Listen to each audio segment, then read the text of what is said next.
Shalom saudara yang saya kasihi dalam Tuhan, salam sejahtera bagi kita semua.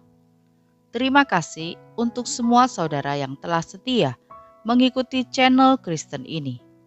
Teruslah dukung channel ini agar dapat menjadi berkat bagi banyak orang. Sebelum lanjut video ini, jangan lupa untuk menekan tombol like, subscribe, dan komen, serta tekan tanda lonceng agar saudara mendapat pemberitahuan video-video terbaru dari channel Kristen ini. Selamat mengikuti doa. Mari sebelum kita mendengarkan firman Tuhan, kita bersatu hati, kita berdoa. Bapa di surga, Bapa yang kami panggil di dalam nama Tuhan Yesus Kristus, kami bersyukur buat hari ini. Kalau kami ada sebagaimana kami ada, semua karena anugerah-Mu. Saat ini Tuhan, kembali lagi kami anak-anak-Mu, kami akan mendengarkan dan merenungkan firman Tuhan. Berkatilah kami, berikanlah kami hikmat-Mu, agar kami boleh mengerti setiap firman yang akan kami dengar. Di dalam nama Tuhan Yesus kami berdoa. Amin. Renungan firman Tuhan hari ini berjudul 3 alasan jangan iri terhadap orang fasik. Ayat bacaan firman Tuhan hari ini terambil dalam Mazmur 37 ayat 1 sampai 11. Jangan marah karena orang yang berbuat jahat. Jangan iri hati kepada orang yang berbuat curang.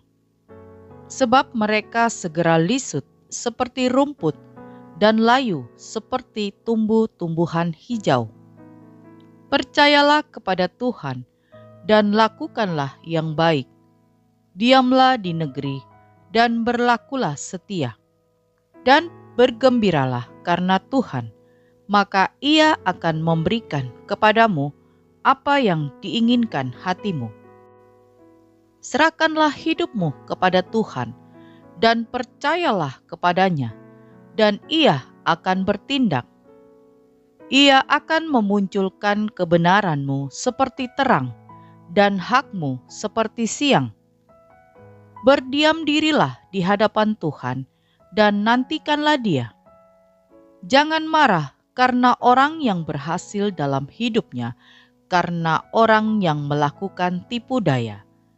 Berhentilah marah dan tinggalkanlah panas hati itu. Jangan marah, itu hanya membawa kepada kejahatan. Sebab orang-orang yang berbuat jahat akan dilenyapkan, tetapi orang-orang yang menanti-nantikan Tuhan akan mewarisi negeri.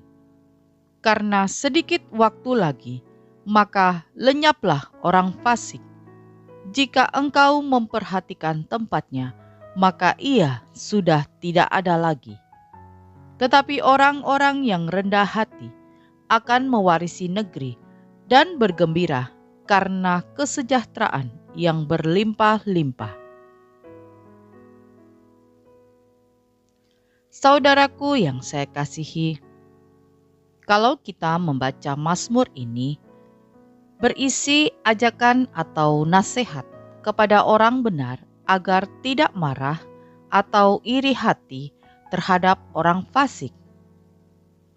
Ada 3 hal mengapa kita sebagai orang benar tidak perlu marah atau iri kepada orang fasik. Alasan yang pertama, yakni walaupun orang fasik kelihatan berjaya, mereka akan segera lenyap, seperti rumput yang berumur pendek dan daun yang cepat layu. Demikian gambaran kefanaan orang fasik. Jadi artinya, kejahatan dan kecurangan mungkin saja membawa kesuksesan, namun hal itu tidaklah abadi. Cepat atau lambat, kecurangannya akan terungkap dan menjadi aib bagi dirinya sendiri. Contohnya saja, misalnya ada seseorang yang lulus ujian karena curang. Bisa jadi dia lulus dengan nilai yang lebih baik daripada orang yang jujur. Di sini, integritas orang yang tidak jujur diragukan, dan mereka memiliki mental serta moralitas yang rendah. Sedangkan orang jujur, walaupun kalah dari orang yang berlaku curang, setidaknya ia telah bertindak benar dan menjaga hati nurani yang bersih. Kemudian yang kedua, alasan kita tidak perlu iri kepada orang fasik adalah karena orang benar ada dalam pemeliharaan Tuhan. Artinya, bisa saja sesaat kehidupan kita orang benar lebih sengsara daripada orang fasik. Namun, dalam jangka panjang akan terlihat kita sebagai orang benar justru bertahan sampai kesudahannya. Hal ini dapat terjadi bukan karena kekuatan kita sebagai orang benar itu sendiri, melainkan semua karena kasih karunia Tuhan.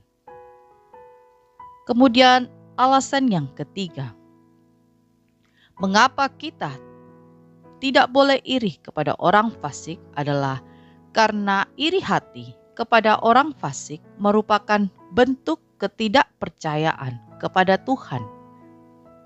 Artinya, jika kita iri kepada orang fasik, sama saja kita meragukan keadilan Tuhan dan kemampuan Tuhan untuk memberkati kita. Dan ketahuilah, iri hati itu sendiri pun adalah dosa. Sedangkan orang benar tidak dapat berkompromi dengan dosa. Apakah saat ini kita sedang marah kepada orang fasik karena kejahatannya atau tindakannya merugikan kita? Mari serahkan kemarahan kita kepada Tuhan. Biarkan Tuhan yang bertindak untuk menyatakan keadilannya, membela namanya sendiri. Yang perlu kita lakukan hanyalah berdoa dalam belas kasih Allah.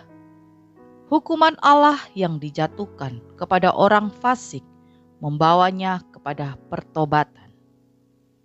Percayalah kepada Tuhan, Dia Allah yang sanggup memberkati kita.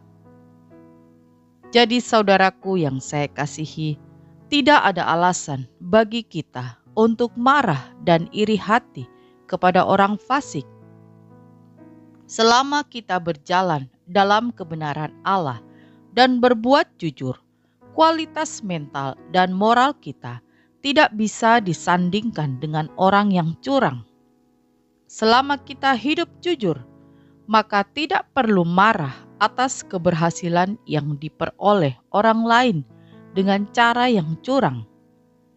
Jikalau kita marah, pemazmur justru menyebutnya sebagai suatu kerugian, karena kemarahan hanya membawa kita kepada kejahatan.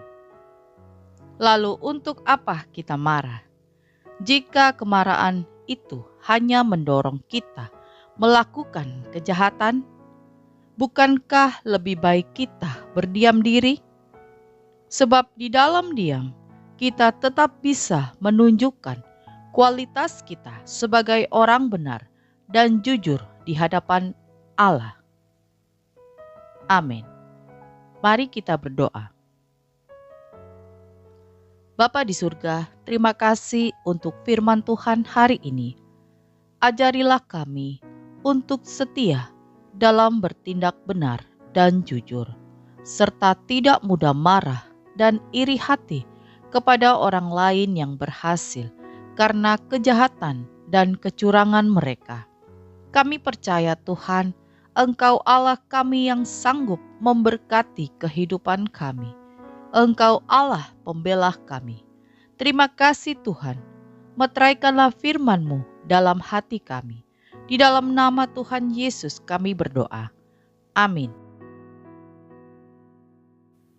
Puji Tuhan, kita sudah berdoa pagi hari ini. Saya percaya kita sudah diberkati. Sampai berjumpa kembali dalam doa kita nanti. Selamat pagi, Tuhan Yesus memberkati.